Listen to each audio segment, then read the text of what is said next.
Rock band Taste are about to release their new album, Life on Earth, and I'm joined with Ken and Damian. How's it going, guys? Good, thank you. Great. Good to be here. That's awesome. Now, you've already released the first single from the album, which comes out tomorrow. Yep. I Am God. Yep. Very modest title. You just straight off the bat, it's not biographical. No, it's written from the point of God. I'm not saying I am God. It's from a short story about what if God is not as benevolent as we all think, and maybe all these disasters and things that happen to us, and everyone goes, oh, there's a reason for it. He's got a reason. What if he's up there playing us like a Sims game? So that was the idea. It was a short story, and then lyrically it kind of lended itself to a song, and then we had the riff for I Am God. So that's how it happened. Fantastic. And what has the sort of reaction been so far? Have you got any backlash, I guess, from religious people in just taking it on face value as I am God? Have you had any sort of backlash? No, actually, everything's. Initially there was a couple who said, "No, you're not." Yeah. But generally, everyone, if they read the lyrics, it's pretty self-explanatory. But we did put the lyrics up after the first release because we thought it was best to explain what it was about. Yeah. No, it's been really favourable. The single's gone very, very well. Yeah, it's great. And you have already done a promo tour back in March. You've got a national tour for the album coming up in July as well. How did the March shows go with that new single? Damian, you can. It was fantastic, actually. It was my first run in with the band, so that was a fantastic experience, and we had some wonderful turnout. I think Melbourne's has been a very strong crowd, and bring it on. That's all I can say. Fantastic. Yeah, it's been very good. Well, I mean, Taste have been around since the '70s. Had a few albums released back in the '70s. Took a break for many years, and now are back. How did you find sort of slotting in, Damian, to the band that's already been in existence? It was a piece of cake. Yeah. No, they were big shoes to fill. Virgil's always been a huge influence of mine. So it was a huge opportunity, but it was also an exciting, thing to sort of be a part of. And I just jumped on it as soon as I got called, to sit in and try out. I just immediately went for it, and it just worked. Everything seemed to feel great, and the rest is history, That's fantastic. And we did try quite a few drummers, and some of our music is kind of hard. So like there's one song in 13/8, and then it goes to 5/4. So that was quite technically challenging. A lot of the drummers could play it, but they didn't know what they were playing. Yeah. Damian, he knew. Yeah. He said, this is 13/8, this is 5/4. Oh, okay, he gets it. Yeah. So, and he listened to all the old material. So it was kind of like he fitted in very quickly. It was good. That's great. Speaking of the old material, as I said, you released a couple of albums back in the '70s. How have you sort of noticed the change in the music scene and in releasing music nowadays, as opposed to then? A lot more digital sort of happening, and a lot of reliance on the internet, as opposed to the '70s. Has that been the main difference you've seen? We said for this album sonically we were going to go for a more warm analog, if you like, approach. We were going to let the mastering leave room for air to breathe, and let the sound be more organic. And when we were asked about the mastering, they said, oh, we can make it as loud as humanly possible. We can actually flatten out the waves to extremes. And we said, no, we don't want that. And that was a bit of a shock to the guy. You don't want to sound. We said, no, we want it to sound true. Yeah. And there seems a bit of a backlash against that over mastering. Okay. I think that's what will change back, I think, because MP3s and stuff are great for portability. Yeah. But sound-wise, you can't compete with a WAV file or a CD or vinyl. And there's been, I was going to say, vinyl's had a bit of a resurgence over the past few years, and it seems to be coming back in. Yeah. Are you looking at releasing the albums? We're looking into vinyl at the moment for Life on Earth.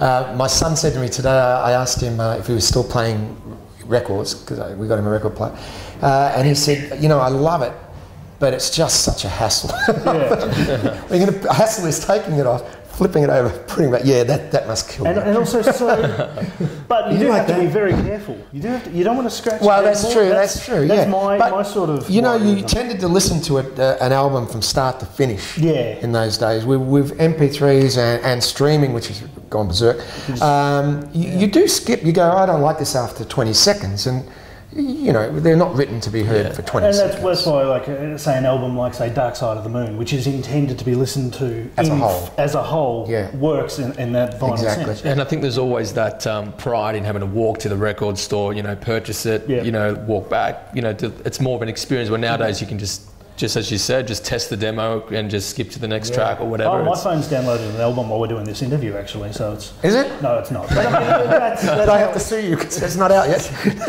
Not album. No album being downloaded. I heard that Tower Records, you know, they had 192 record stores around America, around the world, because it was Japan as well. And they said where they went wrong was not being challenged by Napster. They went wrong because they didn't embrace the single. So, because what happened is it convinced a whole generation not to go to a record shop again. But when they went to get the single, they were getting the smell of the record shop, and they got used to taking, like you said, the physical thing. So when they didn't go after that, when they dropped the single, they actually cut off the whole next generation. Yeah. People didn't go into record shops. Why did they have to? Yeah. Well, getting back on the album, talking about a few of the issues on the album is religion, life, death, terror, murder, and zombie love. Yeah. So all the usual stuff. Yeah. So why did you sort of want to go down that, I guess, bleak?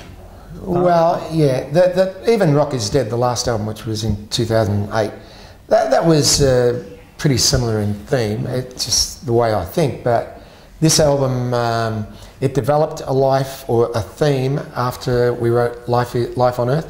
So we'd already had I Am God and Is It Just a Dream, which, as you said, is about a serial killer. And then Life on Earth was, you know, why do we act like animals? Bit of an insult to the animals, I thought. But it started to develop a theme. So that dark underlining theme of it really came from those three songs. And then every song seemed to fit in. Yeah. Even the love song is really about the end of the world and finding your true love while outside being attacked by zombies. So it's all related in some way. Yeah, no, well, it's fantastic. It does have that good flow thematically throughout. No one writes when they're happy. Well, yeah, I mean, if they do, they usually end up being crap albums. Yeah, that's right. They give the socials to Justin Bieber. Exactly. Well, anyway, as I mentioned before, you've got the tour coming up in July. What's sort of the plan after that? Are you looking at doing some stuff overseas, doing some more writing? What's the plan? We've got a live DVD, CD coming out. Well, at this stage, who knows, could be 9 months because we give the other album room to breathe. And we've had some interest from Europe, France in particular. The last album had a little bit of interest from Japan, Germany. So hopefully we'd like to go to Europe and continue. America would be nice. Yeah. But, you know, it's possible because of the internet, so, you know. Exactly. So I guess that's one of the advantages nowadays as opposed to... Yeah, well, even when we were doing the publicity for this album, in the old days you would be this would be a phone call. Yeah, you know. These days it could be all done over the internet, so it's much better. It's great. Well, guys, thank you very much for joining us. Pleasure. We're going to have a performance of I Am God. Yes. So look forward to sticking around for that at the end of the interview. But Ken, Damian, thanks very much for chatting. The loudest live acoustic song you'll ever hear. Yes, definitely. How are your ears? Well, they're okay at the moment, but we'll see what they won't soon afterwards. Okay, thank you. No worries. Thanks.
the deserts of Nain to the Hindu temples of Angkor. They call me their sacred dream, as far as gave us Jerusalem.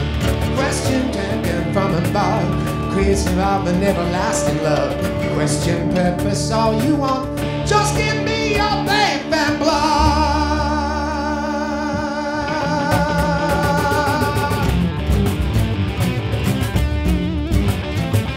I am God, yeah. I am God.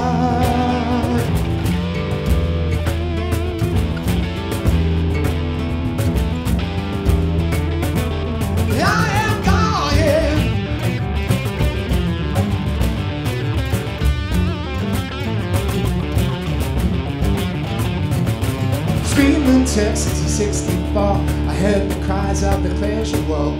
Got these types and eternity tower. I begged him not to go to hell. I am one despite your face. You don't know me, don't know my face. Question purpose on the ball.